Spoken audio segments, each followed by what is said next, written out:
Welcome to the start of Chapter 8. This video might be slightly different from ones you've watched before. After each sort of little chunk, I will let you know what problems on the homework go with it. So as you're going through these notes, you might want to pause the video. If you're my fourth block, Mrs. Weber will be doing that for you. But pause the video as you're going through the notes, work on the problems that go with that section. If you're getting very lost. I tried to chunk it up a little bit. So we're looking at adding and subtracting polynomials. For just a start of a definition, a polynomial is going to be a monomial or the sum of monomials, each called a term of the polynomial. Some polynomials have special names. So if it's a binomial, it's the sum of two monomials. If it's a trinomial, it's the sum of three monomials. Now, look at the prefixes of these words. Bi means two. If you think of a bicycle, it has two wheels. Tri is going to be three. So again, think of triangle has three sides.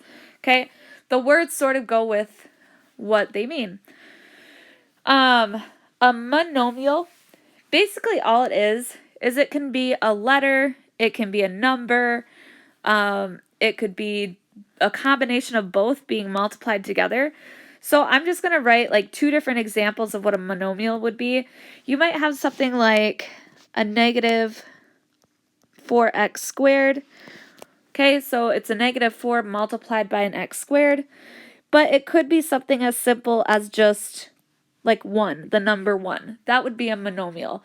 It's just a term in a polynomial. It would be one term because it's mono. Mono means one. When you start putting more than one monomial together, that's where you start to get the polynomials, specifically the binomial, which we just talked about here. That green one, it has two monomials added together. That could look like, maybe you say negative 5x plus 2. That would be a binomial, where now you have some sort of mathematical, I take that back, addition or subtraction between the two monomials. Trinomial, going with that pattern, tri means 3, so it's just going to be 3 terms that are added together. So it might be like a 3x to the 5th plus 2x minus 2. Okay. So when we're talking about polynomials, again, there's a lot of vocab that shows up at the start of this lesson here. We also talk about the degrees. So each monomial, each sort of term of a polynomial can have a degree. And how you find the degree is that you take all the different variables, look at their exponents, and you're going to add them up. So a non-zero constant term would have a degree 0, and 0 has no degree. So if I were to look right here, and I had a polynomial, one was 5x squared plus 3xy minus 2y. If I were to look at each of those terms, okay, so this is a trinomial. There are 3 terms in this polynomial right here. If I look, my 5x squared, the only variable I have right there is x, and the exponent is 2. So I would say that the degree of that term, the 5x squared, is degree 2, because that's the exponent, the only exponent that would have a degree. The next one, we have 3xy.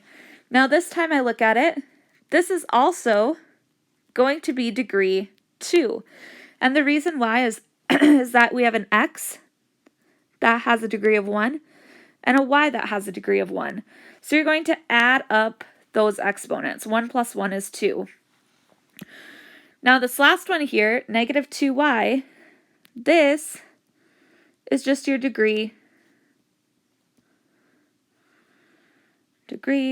1, because it's just y to the first. Now, just in case you were wondering, if you had just like a number in here, so say we also had just a -2, that right there would be a degree of 0, which is why it says a non-zero constant term, which means as long as it's just a number that's not 0, it has a degree of 0 if it doesn't have a variable with it. Okay. So first you would want to find the sum of each monomial in order to understand the degree of a polynomial. So that brings us to the next little fill in the blank. It says a degree of a polynomial is going to be the blank degree of any term in the polynomial. So the word that we're looking for right there is that it's going to be the highest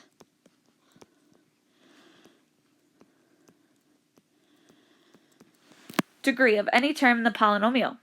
You can find the degree of a polynomial by finding the degree of each term, and then whatever the highest degree is, that would be the degree of the polynomial. Polynomials are based on their degree. Okay. So in the example right above, the degree of that polynomial, the 5x squared, okay, so this one right here, the degree of this polynomial here would be degree 2 because that was the largest degree that showed up in that polynomial. Okay. Okay, the next part, it says standard form. So this is looking at the standard form of a polynomial. Okay, so the standard form of a polynomial.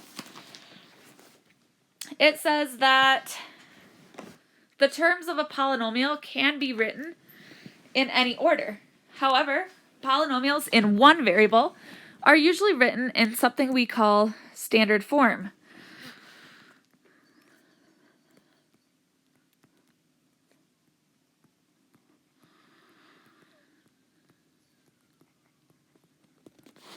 The standard form of a polynomial has the terms ordered from greatest to least degree. In this form, the coefficient of the first term, coefficient, if you remember, is the number in front of the variable. So the coefficient of the first term, when it's in standard form, we call the leading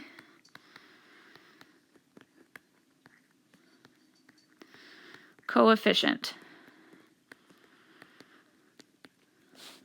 Okay. So you'll see this example that they put right here, 4x cubed minus 5x squared plus 2x plus 7. We have a degree 3 monomial, degree 2 monomial, degree 1, degree 0. It goes from highest degree to lowest degree. So that's in standard form. What we could get from that then is that our degree is 3. That's the largest exponent, the largest degree of a term. And then our leading coefficient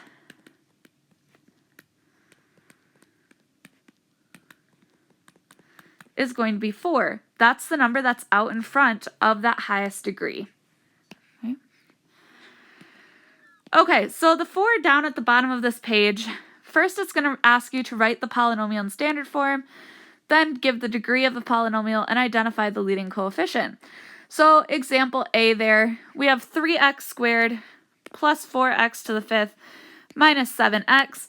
When you're looking at that, we have a degree 2, a degree 5, and a degree 1 based on their exponents. If I were to rewrite that in standard form, I would get a 4x to the 5th plus 3x squared minus 7x. This way it goes from our highest degree to our lowest degree. The leading coefficient is going to be the number out in front, which is 4, and the degree is 5. Keep in mind, before you come up with this leading coefficient, you want to put it in standard form. It has to be the coefficient that goes with the highest degree. Letter B, we have a negative 2x to the 5th minus x to the 9th plus 6x plus 21. Again, put it in highest degree to lowest degree. So we're actually going to start with that negative x to the 9th. Then we have a minus 2x to the 5th. Then we have the plus 6x. Then the plus 21. My leading coefficient, again, I look at that first term, which is a negative 1x to the 9th. The coefficient then is negative 1, okay, because when I look right here, this coefficient would be a negative 1, and my degree is going to be a 9. Okay. The two at the bottom of the page, they get a little bit weirder because we have some multiple variables. Letter A, you'll see it has negative 6v to the 5th x to the 4th y minus 6 minus y cubed v cubed plus 4x to the 11th. So this one you don't really need to put in standard form because we really only worry about that when we have one variable. Here we have multiple variables going on, so it just wants us to find the degree. Well, remember that the degree of a polynomial is the largest degree of its terms. So let's go back and look at the actual what it is. The degree of a polynomial is the highest degree of any term. So you'll want to find the degree of each term, and then the highest one is going to be the degree of the polynomial. So I first look, and I see that I have a negative 6 v to the 5th, x to the 4th, y to the 1st. Remember that to find your degree of a term, you can add up your exponents. So we have an exponent of 5, an exponent of 4, and an exponent of 1. 5 plus 4 plus 1 gives us that is degree 10. The next term is a minus 6. This is just a number. A number is degree 0. The third term here, I have y cubed and I have u cubed. All together, add up the exponents. This would make degree 6. And then the last one right there, we just have one variable, but it has an exponent of 11. So this is degree 11. So when I look at that, I find what is my highest degree? The highest degree was this term right here with a degree of 11. That means my degree of the polynomial is going to be 11. You'll do the same thing with this next one. This one has a degree of 7. Negative 14 y to the 4th x squared v cubed. We have 4, 5, 6, 7, 8, 9, so that would be degree 9. And then over here, I have u to the 1st, or v to the 1st, y to the 6th. That would also be degree 7. Look at which one of those is the largest. It's going to be that one that's a 9. So my degree is 9. Okay. So we're going to take our first pause right here. So if you want to pause the video, in your assignment, the ones that correspond here are going to be numbers 1 through 5 on your Alex homework. So 1 through 5 for these polynomials, finding the degrees, finding the leading coefficients. Okay. So you can pause it. I would say maybe give yourself 10 minutes to get a start on it, 5 to 10 minutes. Okay, so now the next part of this lesson is adding and subtracting polynomials. So adding and subtracting polynomials, you're basically just combining like terms. To be like terms, they have to have the same variables. Okay. So like terms have the same variables plus exponents. So if I look at letter A right here, I'm just adding two polynomials together. I'm taking a negative 6x squared plus 2x plus 5, and I'm adding it to the polynomial x squared minus 3x plus 7. Now, I don't have any of these going to a power. I don't have anything being multiplied. The parentheses are just kind of there to show you how it started as two polynomials. But essentially, all you have to do is combine your like terms. So I look at this and I can see that I have an x squared term here and an x squared term here. I have an x term and an x term. And then I have a number and a number. Those are what I'm going to combine. I combine my yellows. I have a negative 6x squared plus 1x squared. That would leave me with a negative 5x squared. You don't want to change the variable. You don't want to change the exponent. You simply want to add together the coefficients out in front. So negative 6 plus 1 left us with a negative 5. Move on to the x terms. I have a 2 plus a negative 3. That would leave me with just a negative 1x. If you want to put a 1 with it, you can. Otherwise, just leave it negative x. And then combine my green terms. I have a 5 plus a 7. 5 plus 7 is 12. This would be your final answer. Just combine your like terms. Letter B is a little bit different because you'll look and we have two polynomials that are now being subtracted. So what I like to do is I like to rewrite this by distributing the negative through. We've done this before, you know, when we are solving equations, distributing negatives through. That's what I prefer to do. So I'm going to rewrite mine. That way I'm not going to forget to subtract anything. The first polynomial can stay the same. And then I have a minus times a negative 4, which would make that a positive 4n. A negative times a negative 3, which would be a positive 3.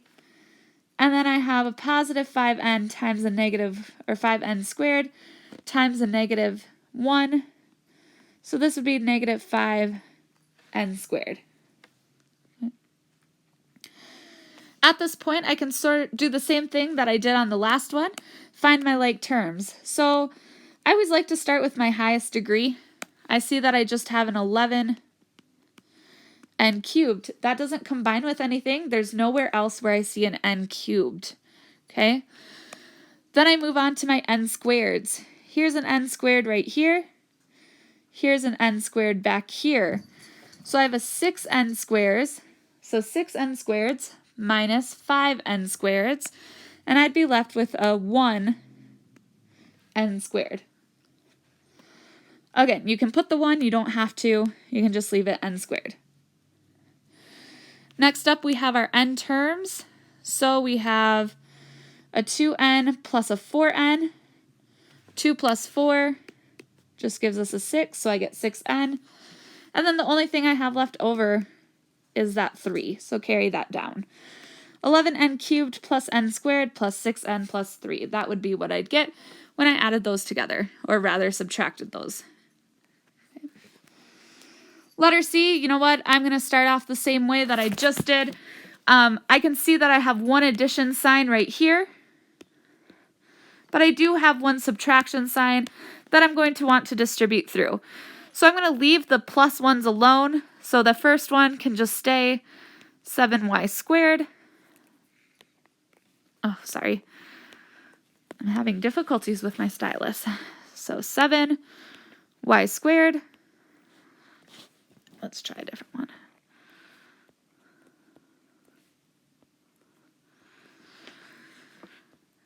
Keep my plus 4y.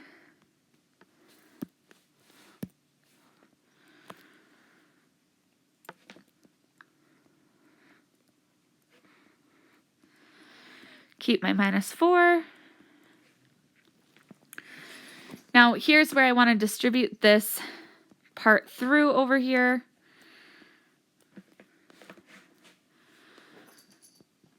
So I get, distributing that minus through, I'm going to get a minus 9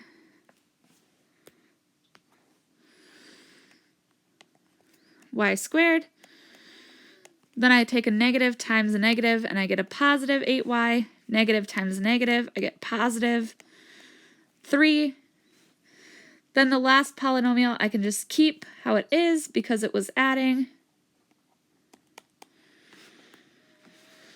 Okay, so now that I have that all written out there, I'm going to go ahead and find my like terms. So I have 7y squared, negative 9y squared, 8y squared. If I take 7 minus 9, I get negative 2. And then I add 8, I'm going to end up with a 6 y squared. If I go ahead and find my y terms, I have a 4y, an 8y, and a 2y. 4 plus 8 is 12. 12 plus 2 is going to give me a 14y.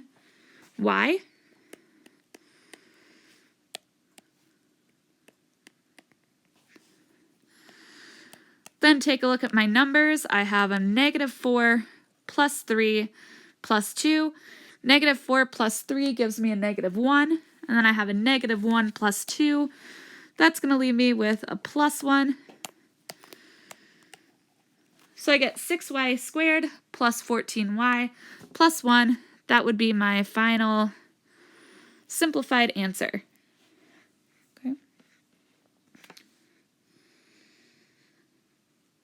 Okay, very last one here, before I give you just another pause in the video. It says simplify, we have 3x squared y cubed plus 4x cubed y squared minus 5y cubed, and we're subtracting the polynomial negative 7x cubed y squared minus 2x squared y cubed plus y cubed. There's a lot going on here, and again, I want to reiterate something that I wrote up here, is that your like terms need to have the same variables and the same exponents. So if they don't have the same variables, same exponents, they can't combine, okay? So I'm going to start off letter D right here, the same way I have been, where I just want to distribute that negative through. So everything's going to stay the same over here. I'm going to get rid of my parentheses when I do this as well, just like I have been doing. This first term is going to change positive because it's being multiplied by a negative, and it was negative.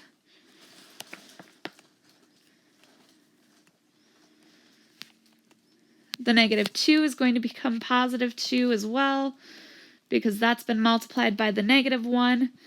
And then my last little distribution here, negative 1 times y cubed, that's going to leave me with a negative y cubed. So I get something that looks not very pretty here. It's a little bit crazy. Okay. So I have to first figure out what even are my like terms here. To be like terms, they have to have the same variables and the same exponents. So if I start with this first term here, this one has an x with a 2 and a y with a 3. You need to go and find, are there any others that have an x of 2 and a y with a 3? This one has an x of 3, so that's out. Y of 3, but it's missing the x, so that one's out. This one has 3 on the x, not y like it should. This one is our winner. We have x squared and we have y cubed, so that would be a like term. And then you can check the last one just to be sure. That one's just a y cubed, so it won't combine. Go on to the next one. We have an x cubed y squared. So x has to have the 3. Well, I see that it would be this one right here. Then I have the y cubed. Here's a y cubed over here as well. Okay. So we're just going to combine these. I have 3 that have the x squared y cubed, and I'm going to add 2 more of those. 3 plus 2 is going to leave us with 5. So I have 5 x squareds y cubed. Then move on to the oranges. I have a 4 x cubed y squared, and I add 7 x cubes y squared. So 7 plus 4 is 11. Keep my exponents the same, x cubed y squared. And then my last ones, I have a negative 5 minus 1. So negative 5y cubed minus 1y cubed, I would be left with a negative 6y cubed. Okay. So that's my final answer. Nothing more is going to combine. We've simplified it. It is now combined to where we need to be. Okay. Okay, so if you wanted to pause again just for a little bit, this time maybe about 10 to 15 minutes. The problems in your homework that correspond to here, to this section of things, are going to be numbers 6 through 11. So you can pause the video here and go ahead and try some of those, and then come back, in a little bit after trying some, and we'll move on with the next section of notes. Okay, so our next section of notes is multiplying a polynomial by a monomial. Okay, so we did addition and subtraction just now. Now we're moving on to the simple multiplication. Okay, the first two at the bottom of the page, keep it pretty simple, just in one variable. We'll also do one that has multiple variables. Okay, so it says use the distributive property to remove the parentheses.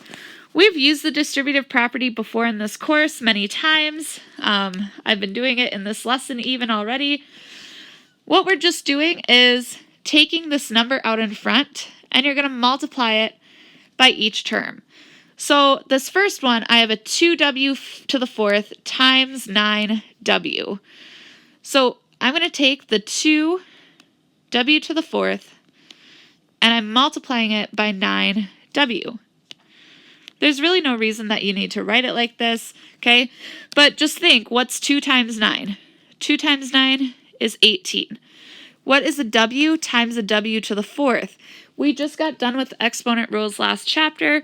If you have w to the 4th times w, you add their exponents, and it becomes w to the 5th. Okay? So I have 18w to the 5th. If I take my next distribution, I have a 2w to the 4th times 7w to the 4th. So 2 times 7 gives me 14. I have w to the 4th times w to the 4th. Add the exponents together, and you get w to the 8th. So I get 18w to the 5th plus 14w to the 8th. And that's your final answer there. Okay. Letter B really isn't much different, except it has maybe more terms. I think that's literally probably the only difference. So if we go ahead and we distribute this through, start with the first distribution. Negative 6 times 3 is negative 18. D cubed times d to the 4th would leave us with d to the 7th. Negative 6d cubed times negative 2d cubed. Negative 6 times negative 2. Two negatives multiplied together give you positive. D cubed times d cubed would give you d to the 6th. Negative 6d cubed times negative d. Negative times negative makes it positive. We have a 6d to the 4th. And then our very last one, taking that distribution, negative 6d cubed times 9. 9 times negative 6 is negative 54. And then we have a d cubed that stayed there. This would be our final answer. Nothing can combine. If it didn't combine to start, it probably isn't going to combine at the end. Okay.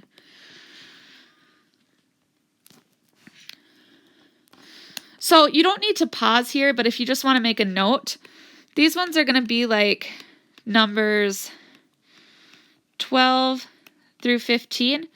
We're going to do one more here, and then I'll tell you to actually take your pause. So we're going to do the top one on page 3. It says rewrite without parentheses. Simplify your answer as much as possible. When I look at this one, I can see that now I'm moving into where I have more than one variable. We can see that we have a binomial. Okay, this is the binomial because it has 2 terms. This is the monomial. You're still wanting to use distributive property. Some people like this to be over here, but you can work it the same way. You can just go, draw your arrows, this to here. So I'm going to be taking negative 4 times 8, and I get negative 32. I can see that I have an a to the 5th and an a. So if I add those together, 5 plus 1, I end up with a to the 6th. And then I have a b squared times a b to the 6th. B squared times b to the 6th would leave us with b to the 8th because you add them together. Okay. Now I go on and I take the negative 4ab to the 6th times negative 7a cubed. If I take negative 4 times negative 7, I'm going to get a positive 28. I have an a cubed and an a, so that leaves me with a to the 4th.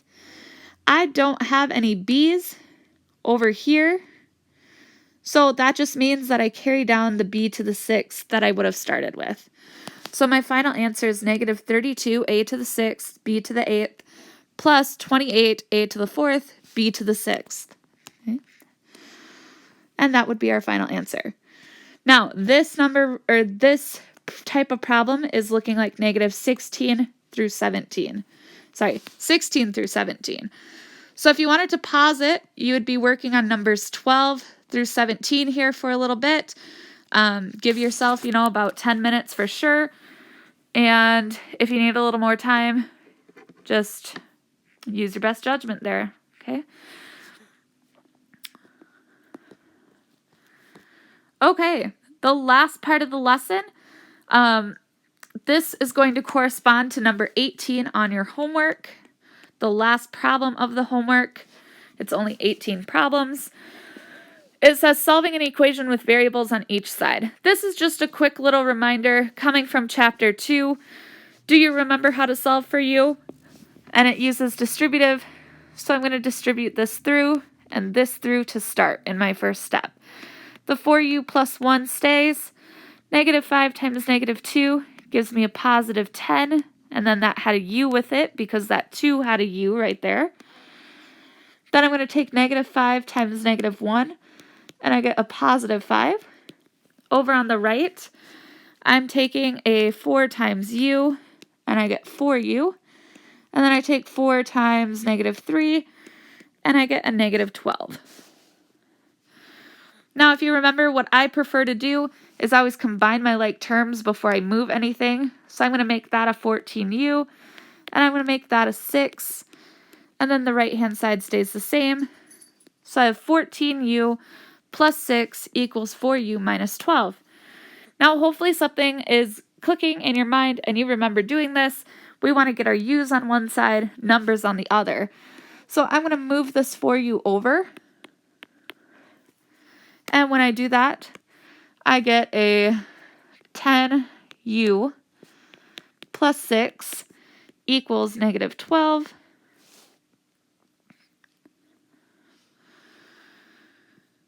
And to get u by itself, now I have to get rid of the extra right here, which is subtracting 6. So how do I get rid of a positive 6? I subtract 6. I'm left with a 10u equals negative 12 minus 6 is negative 18. And then I divide by 10. And I get u is negative 18 tenths. I am almost certain that Alex will want you to simplify that. So use a calculator, either the Desmos or, a handheld calculator, and change that into a fraction, negative 9/5. Or again, you're just dividing out a 2 from both of those and reduce that fraction. Okay, so again, this number corresponds with number 18 on your homework. You should be good to go on the homework. Do your best, get the assignment done, use your time, and have a lovely day. Thank you for listening. Bye.